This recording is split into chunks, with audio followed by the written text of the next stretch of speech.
Hi hello வணக்கம் and welcome மக்களே. So இன்னைக்கு சினிமா அப்டேட்டில் நிறைய எக்ஸைட்டிங்கான விஷயங்கள்லாம் எடுத்து வந்திருக்கேன் தான் சொல்லுவேன். ஸோ ஃபஸ்ட்டு விஷயம் என்ன அப்படின்னு பார்த்தீங்கன்னா, நம்மளோட ஷாருக் கான் பற்றின ஒரு அப்டேட் தான். ஷாருக் கான் வந்து பார்த்தீங்கன்னா, இப்போ ரீசென்ட் டைமில் ஒரு படம் நடிச்சிட்டு இருக்காரு. அது மட்டும் இல்லாமல் அடுத்த படம் வந்து யார் கூட பண்ண போறாரு அப்படின்னு கேட்டிங்கன்னா, ராஜ்குமார் ஹிரானி கூட தான் வந்து பண்ண போறாரு. அவங்க 2 பேரும் ஆல்ரெடி நடித்த டுங்கி படம் வந்து பார்த்தீங்கன்னா செம்ம ஹிட். எனக்கு பர்சனலி அந்த படம் ரொம்ப ரொம்ப பிடிக்கும். இதுக்கு அடுத்து இவங்க 2 பேரும் புதுசாக நடிக்க போகிறாங்கன்னு சொல்லியிருக்காங்க. இந்த படத்தில் ஹீரோயினாக யார் நடிக்க போறா அப்படின்னு கேட்டிங்கன்னா, நம்மளோட சமந்தா தான் வந்து நடிக்க போகிறாங்க. ஆல்ரெடி வந்து பார்த்தீங்கன்னா, சமந்தா நம்மளோட டோலிவுட் அண்ட் இந்த மாதிரி விஷயங்கள்லாம் வந்து நிறைய கலக்குன்னு கலக்கிட்டாங்க. பட் இப்போ போய் பாலிவுட்ல ஒரு கலக்க போறாங்கன்னு தெரிஞ்சிருச்சு. அடுத்து நம்மளோட சிவகார்த்திகேயன் பத்தின அப்டேட் தான். சிவகார்த்திகேயன் பார்த்தீங்கன்னா SK22 அண்ட் 23 அப்படிங்கிற 2 ப்ராஜெக்ட் நடிச்சிட்டு இருக்காரு. இதுக்கு அடுத்து வந்து யார் கூட பண்ண போறாரு அப்படின்னு கேட்டீங்கன்னா, நம்மளோட வெங்கட் பிரபு கூட பண்ண போறாரு அப்படிங்கிற மாதிரி நிறைய பேர் சொல்லிட்டு இருந்தாங்க. பட் ஆனால் இது இப்போ கன்ஃபார்மே ஆயிருக்கு. எப்படி அப்படின்னு பார்த்தீங்கன்னா, நம்மளோட சிவகார்த்திகேயன் பார்த்தீங்கன்னா ரீசென்ட் டைம்ல நம்மளோட சீமான் அவர்களை போய் பார்த்துட்டு வந்திருக்காரு. எதுக்காக பார்த்துட்டு வந்தார் அப்படின்னு பார்த்தீங்கன்னா, அவரோட படத்தில் வந்து பார்த்தீங்கன்னா ஒரு இம்பார்ட்டன்ட் ரோல் வந்து சீமான் ப்ளே பண்ண போறாரு. அதனால தான் வந்து அவர் போய் பர்சனலி சீமான ஒரு கெஸ்ட் லெக்சரா போய் பார்த்துட்டு வந்திருக்காருன்னே சொல்லலாம். அண்ட் இப்போ இந்த படத்துக்கு வந்து பார்த்தீங்கன்னா, நம்மளோட வெங்கட் பிரபு வந்து ஸ்க்ரீன் ரைட்டிங் ஆரம்பிச்சிட்டா சொல்லியிருக்காங்க.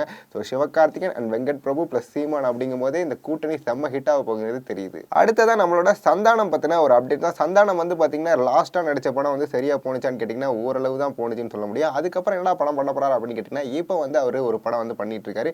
யார் ப்ரொடியூசர் பார்த்தீங்கன்னா, அவரோட ஃப்ரெண்ட் இருக்காரு பார்த்தீங்களா ஆர்யா, அவர் தான் வந்து இந்த படத்துக்கு ப்ரொடியூஸ் பண்ணிட்டு இருக்காரு.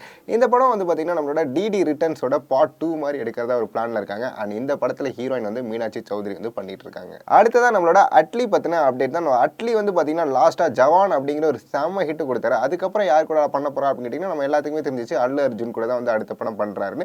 இந்த படத்துக்கு அட்லி எவ்வளோ சேலரி வந்து வாங்கியிருக்காரு பார்த்தீங்கன்னா, கிட்டத்தட்ட 80 crores வந்து கேட்டிருக்காங்க.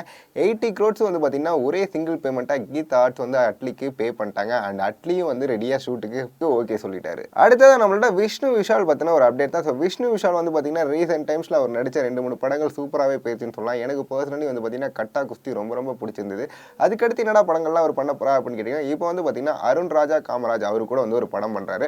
அண்ட் அருண் ராஜா காமராஜ் வந்து லாஸ்ட்டாக கனா அப்படிங்கிற ஒரு ஹிட் கொடுத்தாரு. அதுக்கப்புறம் வந்து பார்த்தீங்கன்னா அவர் நம்மளோட உதயநிதி வச்சு வந்து பார்த்தீங்கன்னா ஒரு படம் பண்ணார். அண்ட் அந்த படமுமே வந்து ரொம்ப பேசப்பட்ட ஒரு படம்னே சொல்லலாம். அதுக்கடுத்து ஒரு வெப் சீரிஸ் வந்து பண்ணார். இப்போ வந்து பார்த்தீங்கன்னா விஷ்ணு விஷால் அண்ட் அருண் ராஜா காமராஜ் வந்து 2 பேரும் சேர்ந்து ஒரு படம் பண்ண போகிறாங்க அப்படிங்கும் போது எனக்கு ரொம்ப எக்ஸைட்டடாக இருக்குன்னே சொல்லுவேன். இதே மாதிரி உங்களை நாளைக்கு நிறைய அப்டேட்டோட சந்திக்கிறேன். பாய்.